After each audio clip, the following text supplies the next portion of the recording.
Hey there, welcome back. Buyer beware.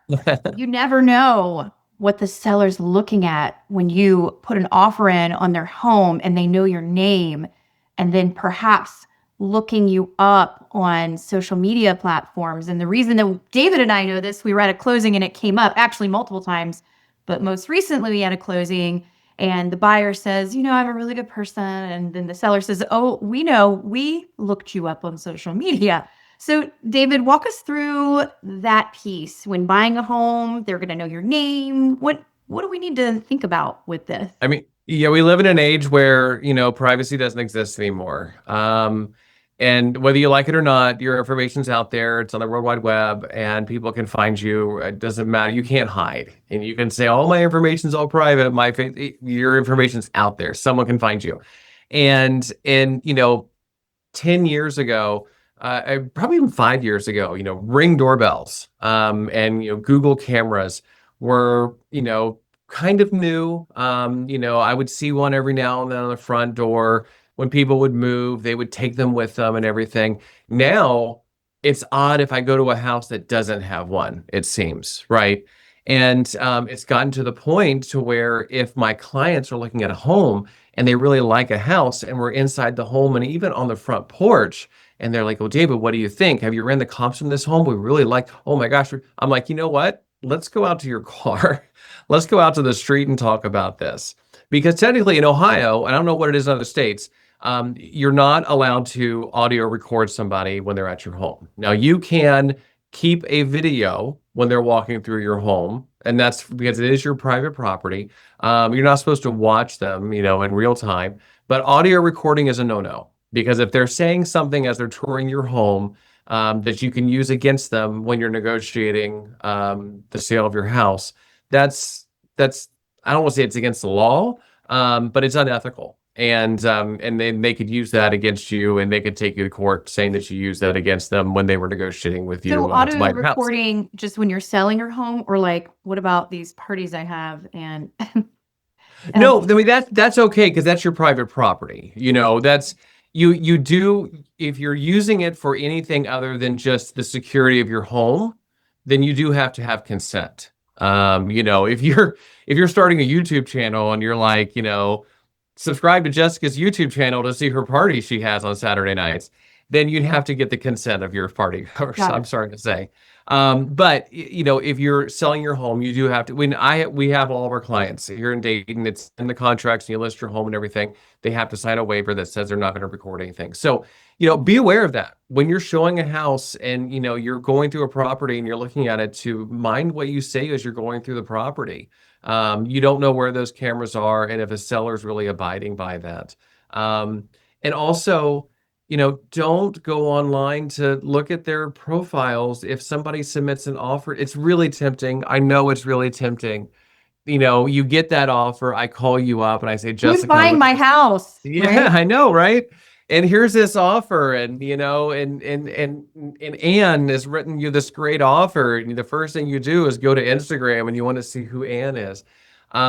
You really shouldn't do that because you want to base your decision off of their financials, their qualifications. This goes back to even take technology out of it. You remember the days of the love letters. This happened a lot during COVID when we had multiple offers. And, we're seeing multiple offers again.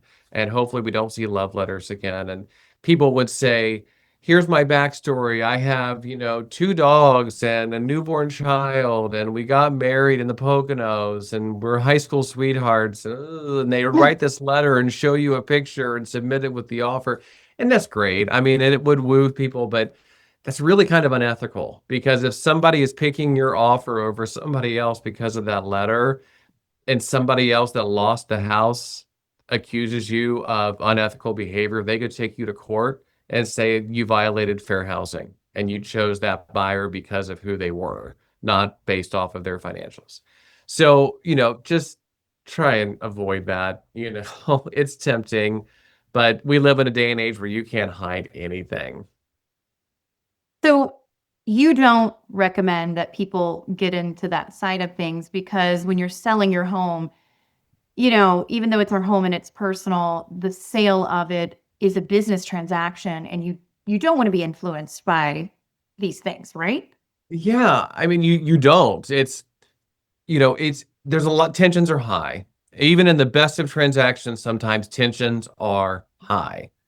And the last thing you want to do is try and figure out the motivations of somebody that you don't know personally. And that's what we do as realtors. When we come in there and we help you or help in the negotiation process, we're helping you through the inspection process. If there's an appraisal issue, we're walking you through that. We are taking the emotion out of it because we know you were emotionally invested in your property. We're helping you separate that.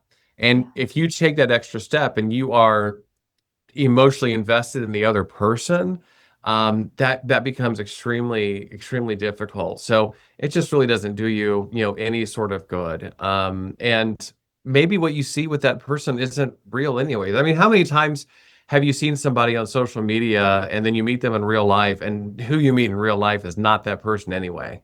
So, why believe what you see on social media anyway?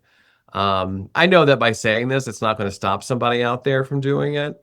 But what I'm saying is it's not worth your time to do that, and you're just going to cause yourself a lot of headaches. And now, I guess there would be a good side if you had a really wonderful transaction and everything just felt really good and the buyers were really great on this side and you thought, I wonder who they really are. I wonder if they have any likes and I wonder if they're on social media. I'd love to get them something or leave them something at the house. That could be a good example.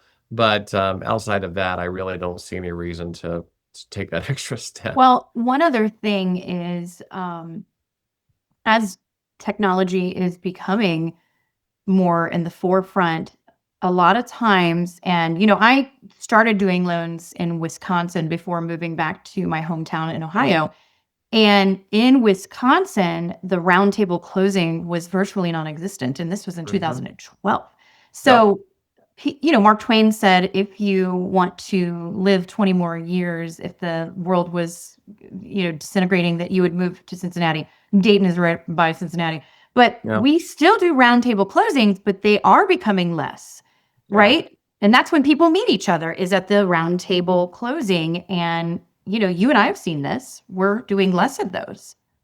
It's true. It's especially our relocation clients, and we see it all the time when people move here from out of state.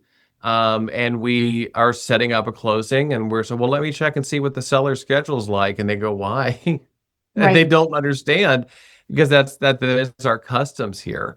Or if they just automatically want to sign things and don't even bother with the seller's schedule and they're moving here from out of state and the seller feels a little bit slighted by that, they need to understand that really most parts of the country, you don't do that. That's just the way that it is. So yeah, that's an interesting fact too, that it's customary here in this part of Ohio, but really not very many other places in the country. And so you may sell your house and may not even meet the people. Yeah. Yeah.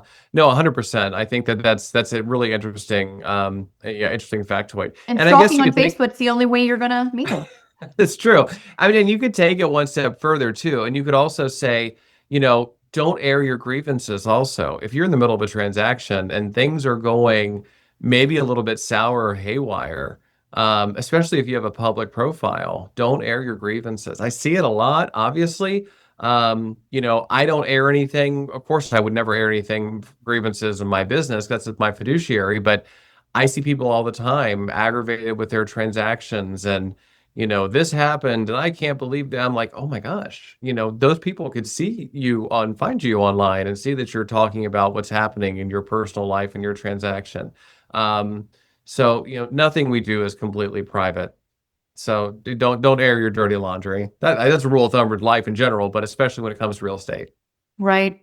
Right. Well, as usual, you have such good knowledge on these topics. And now I'm going to go to Facebook and stalk all my past clients. No, I'm just kidding.